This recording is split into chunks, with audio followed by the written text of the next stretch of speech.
My parents begged me to forgive her. My friends told me I was being cruel. But no one understands what it feels like to realize your own blood planned your financial death. The bank told me I owed $623,000. On a house. A mortgage I never signed. My brain froze. I laughed nervously, thinking it had to be some scam call. But when I realized it was real, my entire world cracked open. That night at family dinner, I didn't yell. I didn't make a scene. Instead, I slid the police report across the table. The paper whispered against the wood. Amanda's fork slipped from her hand and clattered against her plate. Every jaw around that table dropped. And mine clenched so tight, I thought my teeth might break. I never imagined betrayal could feel physical, like a knife slicing right through your chest. But this wasn't just betrayal. This was annihilation. And it came from the one person I trusted more than anyone, my own sister. Before my life flipped upside down, I thought I had it all figured out. My name's Heather Wilson. I'm 29, a pediatric nurse in Seattle. My life wasn't flashy, but it was mine. 6 years working the pediatric ward at Seattle Grace taught me resilience. Kids fighting through illness with smiles braver than most adults I knew, those little warriors gave me purpose. After 12-hour shifts of crying babies, endless alarms, and the antiseptic sting of hospital hallways, I'd come home to my little apartment in Ballard. Small, cozy, nothing fancy. But it was filled with life, plants everywhere. Hanging vines, succulents on the sill, a fiddle-leaf fig in the corner. My friends joked it was a greenhouse with a bed shoved in the middle. To me, it was peace. And my family? My parents, David and Carol, were the kind of people you wanted to believe in. Steady, honest, loving. Then there was Amanda, 3 years older, always magnetic. She walked into a room, and people noticed. The golden child. Me? I was the quiet one. The bookworm. The nurse, not the star. Still, I admired her. I really did. Amanda became a hotshot in real estate. She married Brian, a polished financial advisor. Together, they looked like a lifestyle magazine spread, sun-kissed tans, tailored clothes, vacation selfies in Bali. Meanwhile, I was, well, a nurse with a plant addiction. But I didn't care. We were still close. Coffee dates. Family dinners. Her little digs about my paycheck or investing smarter stung sometimes, sure, but I brushed it off. That was just Amanda. 8 months ago, she and Brian moved into a gorgeous Craftsman in Queen Anne. I remember the housewarming vividly. Gleaming Viking appliances, gleaming wood floors, and a view that made you forget to breathe. My chest ached with a mix of awe and envy. She squeezed my shoulder and whispered, "One day you'll have this too, sis. You just need to aim higher." I smiled, pretending that didn't hurt. Then came that Tuesday. Ordinary at first. I was changing bandages for a little boy named Tyler, 7 years old, a fighter, when my phone buzzed. Normally, I ignore calls during patient care. But I'd been waiting on news about my elderly neighbor, so I slipped into the hallway. "Hello, this is Heather." "Miss Wilson, this is Craig Donovan from Washington Mutual Bank. I'm calling regarding your mortgage." "My, what?" My laugh came out shaky. "Your mortgage. You've missed several payments. If this isn't resolved, we'll begin foreclosure proceedings." The words hit me like a punch. "There's a mistake. I don't have a mortgage. I rent my apartment." He cleared his throat, toned smug, like he was humoring a child. "Miss Wilson, records show you took out a loan of $623,000 in January.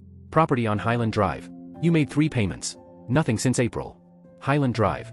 My pulse spiked. I knew that street. Amanda's street. "I'm telling you, this is impossible," I snapped. "I've never bought a house. I couldn't even qualify for one that size. I'm a nurse, not a surgeon. According to the application, your annual income is $192,000. Credit score of 782. We have documentation, including your signature. You're welcome to come in and review it."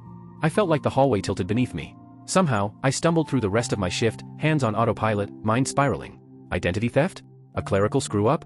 But that address? At the bank, the manager, Richard Peterson, slid a folder toward me.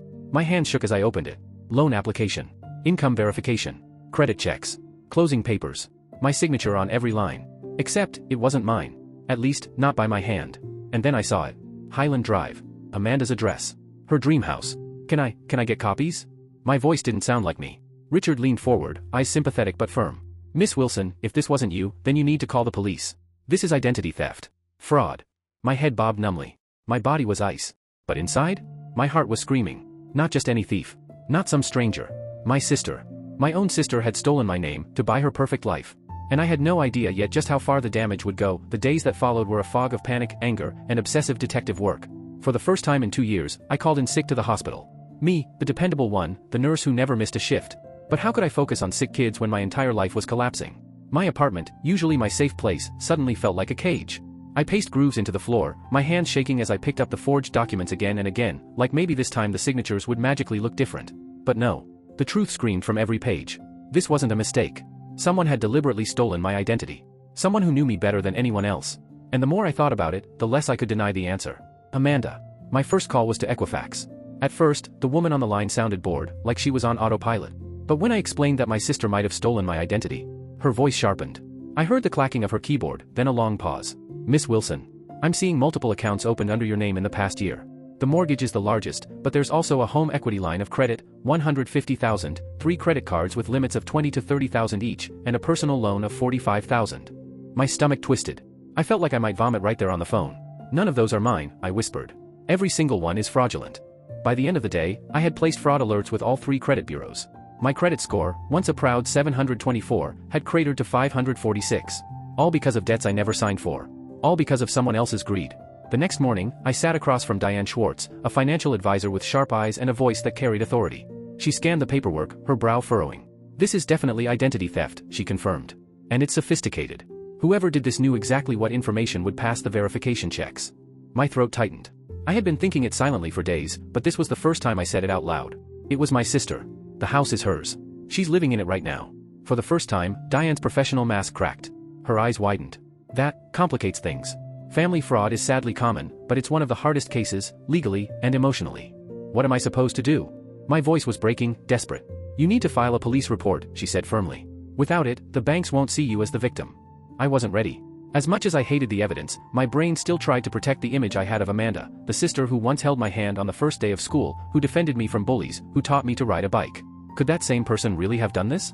Still, I kept digging. A handwriting expert confirmed what I already knew, those signatures weren't mine. Through bits of conversation, casual questions, and too many hours scrolling through social media, I pieced together Amanda and Brian's truth. The cracks in their perfect life. Their finances had been unraveling for at least 2 years. But instead of scaling back, they flaunted an even more extravagant lifestyle. The vacations. The cars. The house. The worst blow came from my friend Stephanie, who worked at a luxury car dealership. Over coffee, she leaned in, voice low. I probably shouldn't even tell you this, but when they tried to finance a car, her credit was wrecked. Brian ended up paying cash. I overheard them fighting in the parking lot. He told her, we can't keep doing this. The house was risky enough. The house. My house. Bought with my stolen name. Then I found the email trail. Accounts linked to a fake version of my. Off by a few letters from my real one. Subtle enough to slip through the cracks. All those fraudulent credit lines funneled through it. Piece by piece, the truth crushed me. Amanda hadn't just dipped into my credit. She had built an entire false version of me, an alternate Heather Wilson who could bankroll her lifestyle while the real me was left to drown. After a week of unraveling, I couldn't delay it any longer. With a heart that felt like it weighed 1,000 pounds, I walked into the Seattle Police Department. The Financial Crimes Unit smelled faintly of burnt coffee and old carpet. I sat on a hard plastic chair for nearly an hour, staring at the floor tiles, until a weary woman in her 40s called my name. Heather Wilson? I'm Detective Rachel Thompson. Sorry about the wait. Come with me. She led me into a small interview room, the kind with neutral walls and a buzzing overhead light. I understand you're here to report identity theft? Yes. My voice cracked. By my sister. For just a second, her face softened, surprise, even pity, before her professional tone returned. I see. That's more common than you might think. Start from the beginning. For 2 hours, I laid it all out. The bank call. The forged papers. The mortgage. The credit cards. The loans. The house Amanda lived in, all signed in my stolen name. When I finished, Detective Thompson leaned back, folding her hands. Miss Wilson, you need to understand something. If you file this report, we'll investigate fully. And if the evidence holds up, your sister will be charged. Identity theft and mortgage fraud are felonies. She could face serious prison time. Are you prepared for that? Her words slammed into me like a freight train. Was I ready to destroy Amanda's life? To watch her lose her career, her marriage, her freedom? I thought about my parents, how their hearts would break. I thought about Amanda teaching me to swim when I was 6. But then, I thought about the $623,000 mortgage in my name. The maxed out cards. My credit score in ruins. My entire future strangled by someone else's lies. Finally, I swallowed hard and said, yes. I need to protect myself. Whatever happens to her, that's on her, not me. Detective Thompson gave a small nod. Understood. We'll handle this with discretion, but if charges are filed, it won't stay private. These cases become public record. When I signed the police report, my real signature, not the forged one, I felt a strange cocktail of emotions. Relief. Dread. Grief. Because once the pen left the paper, the gears of justice were in motion. And there was no turning back point. 2 days later, my phone rang with Detective Thompson's name flashing across the screen. I froze before answering. Her voice was calm but carried weight. We've confirmed your suspicions, Miss Wilson. The mortgage application was submitted online with your personal information, but the IP address traces back to your sister's former residence. We're also looking into her husband's involvement. Financial crimes like this, they're rarely committed by just one person. Brian. Until that moment, I'd been so focused on Amanda, I hadn't even considered him. But of course, he was a financial advisor. Numbers and paperwork were his language. He probably didn't just know. He probably helped build this entire scheme brick by brick. Detective Thompson's tone shifted. There's more. We found search history from their home computer, bankruptcy laws, identity abandonment strategies. They weren't just spending in your name, Miss Wilson. They were planning to let you take the fall when it all collapsed. I sat there in silence, stunned. This wasn't just theft. It wasn't desperation. It was calculated destruction. They had built an escape hatch for themselves, and the plan was to bury me under the rubble. A week later, a thick packet arrived in my mailbox. Police documentation. The official record of the evidence. I sat at my kitchen table, the smell of reheated coffee going cold beside me, and flipped through page after page. Bank transfers traced straight from accounts in my name into theirs. Loan applications with forged signatures so precise, even I had to squint. Credit card statements filled with dinners, vacations, luxury stores I'd never stepped foot in. I highlighted each section in bright yellow, my hand trembling, until the dossier glowed like a beacon of betrayal. The police had done their work well. The district attorney, according to Thompson, was confident. Tomorrow was family dinner. Our ritual, every 2 weeks without fail. Amanda would be there, laughing, polished, playing perfect daughter. She had no idea the walls were closing in. She didn't know I had copies of the foreclosure notice, that I had spent sleepless nights gathering evidence, that the report was already in the hands of detectives. Tomorrow, I would break the illusion. That night, as I tried to sleep, my phone buzzed. A text from Mom, looking forward to seeing my girls tomorrow. Making your favorite lasagna. Love you both. The casual sweetness of it cracked something inside me. For the first time since this nightmare began, I cried. Not just for myself, but for my parents, because by this time tomorrow, their family would never look the same again. The next evening, I stared at my closet like I was preparing for battle. What I wore felt symbolic. I rejected my usual jeans and sweaters, finally settling on a navy dress. Conservative. Serious. Unshakable. If Amanda was going to see me, she would see strength, not brokenness. I did my makeup slowly, carefully. Not too much, but enough to hide the evidence of sleepless nights. I would not give her the satisfaction of seeing me cracked open. As I parked a block from my parents' house, I spotted Amanda's white Range Rover in the driveway. My stomach churned. Had that been bought with her own money, or with more fraudulent credit in my name? The smell of lasagna greeted me as Mom opened the door, smiling wide. She pulled me into a hug. You look beautiful, but serious. Everything okay at the hospital? Everything's fine, Mom, I lied, kissing her cheek. Just a long week. Dad was in his recliner, swirling his wine. There's my girl. Pinot? Sure, Dad. Thanks. From the kitchen came Amanda's familiar laugh, bright, effortless, fake. She glided in, immaculate in cream silk and perfectly styled hair. Her smile sparkled like nothing in the world was wrong. Heather, she sang. I was just telling Mom about this amazing success story Dr. Garner shared at the club. You should talk to him about joining his practice. The benefits are unreal. The audacity nearly knocked me over. She had stolen my name, my future, and now she had the gall to give me career advice. I forced a smile. I'm happy where I am, thanks. She breezed past it, unfazed. Dinner unfolded like a play I'd seen too many times. Dad carving steaks, Mom bustling with plates, Amanda steering conversation away from finances with her usual charm. You're quiet tonight, Dad noted halfway through. Rough week, I murmured, setting my fork down carefully. You could say that. Want to talk about it? Mom asked, brow furrowing. Before I could answer, Amanda laughed lightly, flipping her hair. Oh, leave her be, Mom. Not everyone processes things out loud like I do. Some people just need to mull things over in private. The irony nearly choked me. Here she was, the woman who had turned my life upside down, pretending to defend my privacy. I locked eyes with her, my voice steady. Actually, there is something I need to talk about. With all of you. A flicker of something, nerves, flashed across Amanda's face before she masked it with her signature confident smile. Sounds serious. Why don't we at least have dessert first? I brought that mousse cake you love, Heather. That can wait, I said firmly. The table went silent. Even the kids stopped fidgeting. Mark, Mom said gently, why don't you take the children into the living room? Her voice was soft, but edged with instinct. She could sense a storm coming. Once the kids were gone, I reached into my bag. The folder felt like a brick as I pulled it free. My pulse thundered in my ears. Amanda's gaze flicked to the manila envelope, and for the first time, her smile faltered. What's that, honey? Dad asked, his voice wary. I placed my hand on the folder, inhaled slowly, and looked Amanda dead in the eyes. This, I said, my voice low but steady, is a police report. The silence after my words was like a living thing, thick, suffocating. My mother's eyes widened, glossy with confusion. My father set his wine glass down with trembling precision, like even the act of placing it too hard might shatter the moment. A police report? Mom whispered, her voice small. Heather, what happened? Are you all right? I shook my head. I'm not all right, Mom. I've been the victim of a crime. My voice cracked, but I steadied it, locking eyes with Amanda. Identity theft.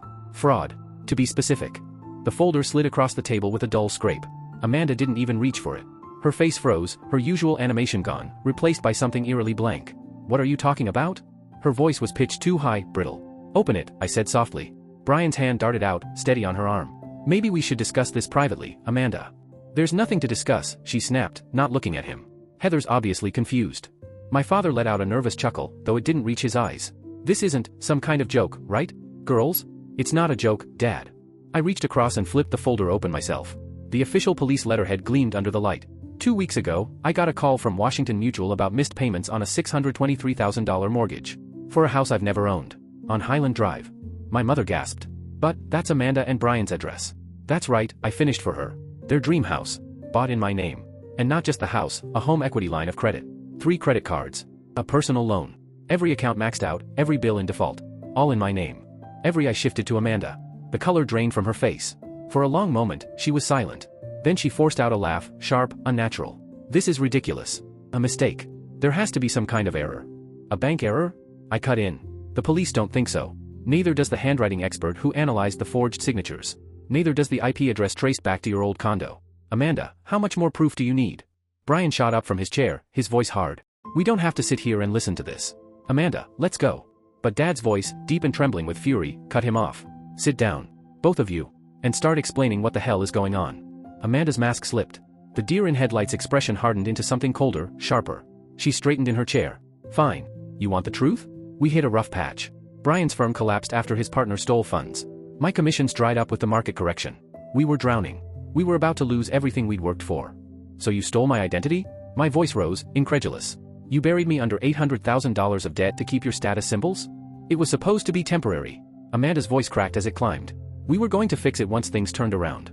Refinance, pay it off, nobody would have known. That's a lie. My tone dropped to steel. Detective Thompson found your searches, bankruptcy laws, identity abandonment. You were never going to fix it. You were going to torch my future so you could walk away clean. My mother broke down, quiet sobs spilling into her napkin. My father's face was crimson with rage, his knuckles white around his glass. His voice dropped to a dangerous hush. Amanda, tell me this isn't true. Tell me you didn't do this to your own sister. For a heartbeat, she looked like she might deny it again. Then her shoulders sagged. We were desperate, she whispered. You don't know what it's like, to have built a life, a reputation, and watch it crumble. People expected us to be successful. Clients, friends, family. I expected you to be my sister, I said, my voice breaking. Not the person who destroyed me. That's when Brian turned on her, his face twisted with fury. I told you this would explode. I told you to find another way. There was no other way. Amanda shot back. Your genius investments lost us everything. What was I supposed to do? Not commit felony fraud with your sister's identity, Brian snarled. Do you understand what this means? We could both go to prison. The two of them bickered like cornered animals while my parents sat stricken, their world crumbling. Finally, Dad stood, his hands shaking violently. Get out. Both of you. Out of my house. Dad, please. Amanda's tears spilled now, real or calculated, I couldn't tell. You have to understand. I understand perfectly, he cut her off. You stole from your sister. You lied to us. You would have ruined Heather's life without hesitation. You are not the daughter I raised. Mom's tear-streaked face turned to her. We taught you better. What happened to you, Amanda? Amanda's jaw hardened, her voice dripping with disdain. Nothing happened. I refuse to fail. Unlike the rest of you, I have ambition. Standards. Do you think I wanted Heather's sad little life, living in a shoebox apartment with plants as her only companions? Her words sliced through me. For a moment, I couldn't breathe. So that's what you think of me? That I'm pathetic because I didn't chase after mansions and cars? You could have had more, Amanda sneered. You're smart, but you've always settled. You weren't even using your credit for anything worthwhile. Brian grabbed her arm roughly. Enough. We're leaving. His eyes bored into me, equal parts anger and fear. This isn't over, Heather. You have no idea what you've done by filing that report. I held his gaze, steady as steel. I know exactly what I've done. I've protected myself. From criminals. That's what you are. Both of you. They gathered their coats. At the door, Mom's voice cracked. The police, will they arrest you? Amanda's mask cracked then, fear flashing in her eyes. I don't know, Mom. Probably. And then they were gone. The silence afterward was heavier than before. Dad poured another glass of wine, his hands still unsteady. Mom dabbed at her tears, her face pale and drawn. I should have seen it, she whispered. The house, the vacations, the things they couldn't afford. I thought they were just reckless, not criminals. I squeezed her hand. None of us imagined this. Not from Amanda. Not to me. Dad stared at the folder, his jaw tight. What happens now? The district attorney has the evidence. Detective Thompson says charges are almost certain. Amanda and Brian will be arrested within the week. And the debts, he asked, his voice breaking. I'm working with the banks to clear my name. The report proves I'm the victim, not a conspirator. But my credit is ruined for now. It'll take time. We sat there, the three of us, the family reduced to ruins in a single night. Hours later, my brother Mark returned from tucking his kids into bed. When we told him, his face darkened with fury. If they try to fight this in court, I'll testify, he vowed. What she did is unforgivable. And in that moment, I knew, whatever else happened, Amanda had lost more than her freedom. She had lost her family. Driving home that night, the streets blurred past my headlights, but inside I felt hollow, carved out. I'd protected myself, done what I had to do, but there was no victory in it. Only grief. Grief for the sister I thought I knew. Grief for the family that would never fit back together the same way. The days that followed played out like scenes from a TV drama I hadn't signed up for. I kept catching myself thinking, this can't really be my life. This can't really be happening. 3 days later, Detective Thompson called. Her tone was firm, professional, but I caught the weight behind it. Arrest warrants have been issued for both Amanda and Brian. They were taken into custody at their home. She paused. Your home, according to the fraudulent mortgage. They're being charged with multiple felonies: identity theft, fraud, forgery, conspiracy. The words made my knees weak. Arrested. My sister. My brother-in-law. By evening, it was on the news. Prominent Seattle realtor and financial advisor charged in identity theft scheme. The article spared my name, but anyone who knew us could connect the dots. My phone buzzed nonstop: old friends, coworkers, distant cousins. Some offered sympathy, some asked intrusive questions thinly disguised as concern. After a while, I powered it off. I couldn't stomach rehashing the nightmare over and over. My parents recoiled into themselves. Dad skipped golf for the first time in years, unable to face friends who had surely seen the headlines. Mom took a leave from teaching. She said the stares in the staff lounge were unbearable. Everyone must be talking about us, she murmured one afternoon, wringing her hands. Wondering where we went wrong with Amanda. You didn't go wrong, I told her, though a small voice in me asked the same thing. Were there signs we'd ignored? Times Amanda's ambition edged into something darker that we brushed aside? The pressure started subtly. A sigh from Mom, a sad look from Dad. Then came the calls. Pleading. Begging. Amanda had been released on bail with Brian, their passports surrendered, assets frozen, their house already slipping from their grasp. She made a terrible mistake, Mom whispered one night over the phone. But she's still your sister. Still our daughter. Couldn't you ask the DA to be lenient? Maybe probation instead of prison? I swallowed hard. Mom, she stole my identity. She planned to declare bankruptcy in my name. Do you realize what that would have done to me? I might never be able to rent, buy a car, maybe even keep my job. She was ready to destroy my entire future. I know, Mom wept. But she has 2 young children. Think about Harper and Ethan. They need their mother. And that was the knife twist. Harper, 5. Ethan, 7. My niece and nephew, so innocent, so loved. Now staring down the possibility of both parents behind bars. For a moment, my resolve faltered. But Stephanie brought me back. Over clinking glasses in a dim bar, she set her drink down with a sharp thud. Listen to me, Heather. Amanda made her choices. Felonies. Plural. She targeted you. She risked her kids, not you. Don't you dare carry her guilt for her. Your parents are blinded by love, they're protecting the wrong child. You're the victim. Don't let them make you feel guilty for surviving. She was right. She was so right. The following week, I sat across from the prosecutor, Natalie Chen. Sharp suit, sharper eyes. Miss Wilson, I want to commend your strength. Most family fraud cases never make it to court because the victims back down. But these crimes destroy lives. They deserve real consequences. And so the slow grind of the legal system began.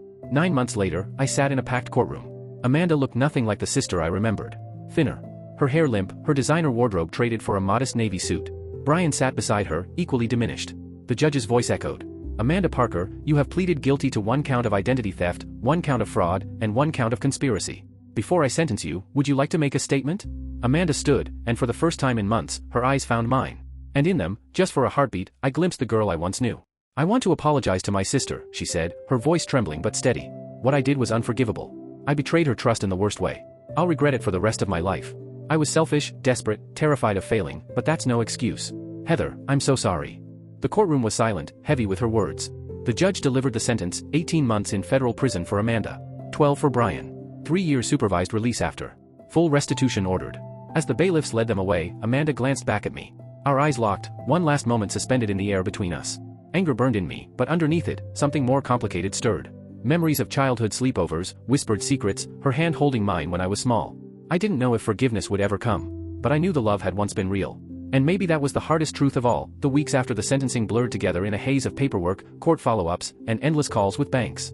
The Highland Drive house, the house that had poisoned everything, was foreclosed and sold at auction. Watching it slip out of Amanda's grasp felt strangely anticlimactic. A chapter closed, but not neatly. I threw myself into repairing the wreckage. Hours on hold with credit agencies. Letters mailed, documents notarized, forms resubmitted when someone misplaced them. Slowly, painfully, the fraudulent accounts disappeared. My credit began crawling back from the ashes. But the personal damage? That was slower. My parents visited Amanda regularly, though they spoke of it only in vague tones around me. We kept up a fragile family rhythm, skirting around the crater in the middle of our lives. Holidays became fractured imitations of what they once were. Thanksgiving passed without Amanda's laughter at the table. Christmas morning felt quieter, thinner, like someone had stolen the warmth along with the gifts. Our traditions, once the glue of our family, were shattered glass we couldn't quite piece back together. The day the bank officially removed the fraudulent mortgage from my record, I sat at my desk staring at the notice until tears blurred the words. For the first time in nearly a year, I felt like I could breathe again. like I was crawling out of a tunnel and finally glimpsing light. I'd moved to a new apartment by then, smaller, but fresh, safe. No ghosts of betrayal in its walls. That's when the letter came. Pink paper, crayon doodles in the corner. Harper's handwriting, wobbly, uneven. Dear Aunt Heather, I miss you a lot. Grandma says you're mad at Mommy because she did something bad. I'm sometimes mad at Mommy too, like when she won't let me have 2 desserts. But I still love her. Do you still love her? Can you come see me and Ethan? Our new place doesn't have a garden like the old house. Love, Harper. I clutched that paper to my chest and sobbed.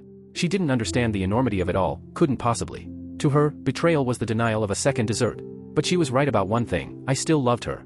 And Ethan. They were innocent, and they deserved to know their aunt hadn't abandoned them. That night, I called Mom. My voice shook as I asked if I could see the kids. Relief flooded her words. They ask about you all the time. They'd love that.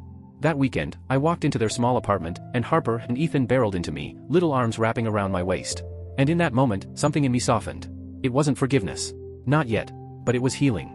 A reminder that family bonds don't vanish, they change. They bend, sometimes painfully, but they remain. 6 months later, the foreclosure sign came down at Highland Drive. A new family moved in, their children's bikes scattered across the front lawn. I'd drive by sometimes, feeling, not anger, not envy. Just a strange detachment. To me, that house had been a symbol of betrayal. To them, it was just a home. My credit score climbed slowly back toward fair.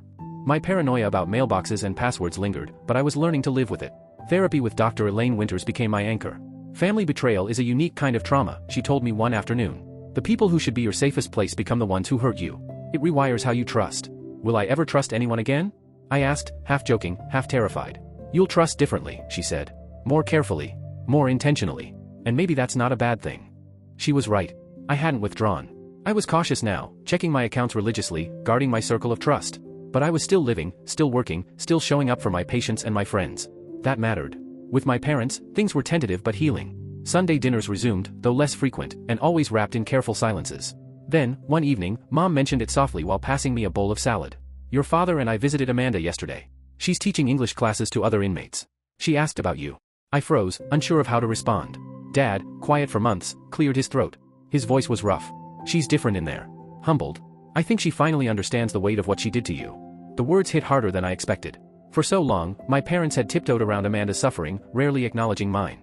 And now, here was Dad, naming me as the victim. Recognizing my pain out loud. I blinked back tears, managing a quiet, thank you for saying that, Dad. It wasn't forgiveness. But it was something. And for the first time in a long time, I felt like maybe, just maybe, I could keep moving forward. The most unexpected lifeline came from family I'd never thought of as close. My cousin Rachel called me out of the blue one afternoon and asked to meet for coffee. Sitting across from me, she leaned in and whispered, I never told anyone this before, but my college roommate stole my identity. Opened cards, maxed them out, wrecked my credit. Took me years to dig out. My chest tightened. What did you do? Pressed charges. Just like you. Lost some friends who said I was being harsh, she said with a bitter laugh. Never regretted it. Not for a second. For the first time in months, I didn't feel alone. That conversation opened a door I hadn't known existed. I began seeking out others who had lived through the same kind of violation. First online, then in person, I joined a financial crime survivors network. The room was full of strangers, but as people shared their stories, the phone calls from banks, the forged signatures, the disbelief from loved ones, I felt an almost physical weight lift. These were my people. I didn't need to justify why I couldn't just forgive and move on. They already understood. Through that community, I connected with a nonprofit that helped victims of identity theft. At first, I leaned heavily on their resources, but soon I found myself volunteering. I'd sit with new victims, guiding them step by step through the labyrinth of credit bureaus, police reports, and banks. You have a gift for this, Margot, the director, told me one evening after a long session. You're compassionate, but you don't sugarcoat. People need that. For the first time since the nightmare began, my pain felt purposeful. I couldn't undo Amanda's betrayal, but I could turn my scars into signposts for others. My new apartment became a clean slate in more ways than one. Plants still lined the windowsills, they always would, but now I added new furniture, untainted by memories of the past. I bought a locking file cabinet, not out of paranoia so much as a newfound respect for protecting what mattered. My sanctuary had grown teeth. And then, nearly a year into Amanda's sentence, another letter arrived. Different from the others. I've been working with a therapist here, Amanda wrote. She's helping me understand that accountability isn't just admitting I was wrong, it's naming exactly what I did to you. I stole more than your identity. I stole your security, your trust, your belief that I loved you. I can't undo that, but I see it now. I'll live with that knowledge forever. I'm not asking for forgiveness. Not even for a response. Just for you to know that I understand. I didn't write back. Not yet. But I kept that letter. Unlike her earlier hollow apologies, this one had weight. It lived on my nightstand for weeks, a reminder that maybe, just maybe, she was finally facing the wreckage she'd caused. Around that same time, restitution money began trickling in. Small deposits from seized assets. And with them came a decision that stunned even me. I put a down payment on a small house, a modest place with a generous backyard, perfect for a garden. The irony wasn't lost on me. Amanda's crime had revolved around stealing my name for a house. And now, with my real signature, my real credit, and my real choices, I was buying one of my own. The day I sat across from the loan officer, pen in hand, the stack of paperwork felt eerily familiar. My pulse quickened. The documents looked so much like the forgeries that had nearly ruined me. "Is everything all right, Miss Wilson?" the officer asked, noticing my pause. I smiled faintly, signing my name with steady strokes. "Yes. Everything's fine. Better than fine, actually." Walking out of that office, deed in hand, felt like reclaiming something Amanda had tried to take away forever. I painted the walls colors I loved. I dug up the yard and planted tomatoes, herbs, wildflowers. When the housewarming came, friends filled the rooms with laughter. Stephanie brought champagne and a doormat that read, "Not today, identity thieves." I laughed so hard I nearly cried. Even my parents came. They brought a potted plant and tentative smiles. Their words were awkward, but heartfelt. "It's a lovely home, Heather," Mom said, hugging me tightly. Dad cleared his throat, his voice unusually soft. "We're proud of you. Not just for buying a house. For how you've carried yourself through all of this. With dignity. With strength." It wasn't full healing. Not yet. Maybe never. But in that moment, I realized healing isn't always a dramatic, sweeping moment of forgiveness. Sometimes it's smaller. It's being seen. It's standing in your own home, surrounded by people who love you, knowing you survived. And for me, that was enough. 2 weeks after the housewarming, I did something I'd been circling around for months. I drove out to the Federal Correctional Institution where Amanda was serving her sentence. My palms were damp on the steering wheel, my chest tight the whole way there. When I reached the visitor's desk, I added my name to her list. Not because I was ready to see her, not yet. But because someday, maybe, I'd want the option. And when that day came, I didn't want paperwork to be the reason I couldn't. Rebuilding my life has taught me something no therapist, no book, no friend could have fully explained. Healing isn't a finish line. It's not a neat before and after.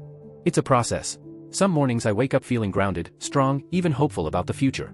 Other days, the betrayal still hits me like a fresh wound. Both realities exist side by side, and I've learned not to fight either one. What happened between Amanda and me? There won't ever be a perfect resolution tied up in a bow. Family bonds, once cracked by betrayal, can't return to their original shape. But they can evolve. They can shift into something new, messier, more cautious, maybe even more honest. Will Amanda and I ever be close again? I don't know. Will I ever trust her fully? Probably not. But here's what I do know. I survived the deepest betrayal I could imagine, and I came out stronger. Wiser. More self-reliant. If there's a lesson in all this, it's that trust is sacred. Precious. You don't hand it out like candy, you guard it, you give it carefully, and you take it back when you must. And love? Love isn't the same thing as trust. I didn't understand that distinction until Amanda tore it wide open. I can still love my sister, still care about her as a human being, while acknowledging that she broke my trust in ways that may never fully heal. That's not weakness. That's truth. Family loyalty has limits. It should have limits. Standing up for yourself, even if it means standing against the people you love, isn't betrayal. It isn't selfish. It's survival. And maybe it's the purest form of self-respect. Forgiveness, if it ever comes, will only follow accountability. Never replace it. I'm still writing this story. Still moving forward, day by day. But one thing is certain, I refuse to be a victim in silence. I refuse to let anyone, family or not, destroy my future for the sake of their facade. I refuse to let betrayal be the price of peace. And in those refusals, I found my strength. Now I'll turn this over to you. Have you ever been betrayed by someone you trusted completely? How did you protect yourself? What boundaries did you put in place afterward?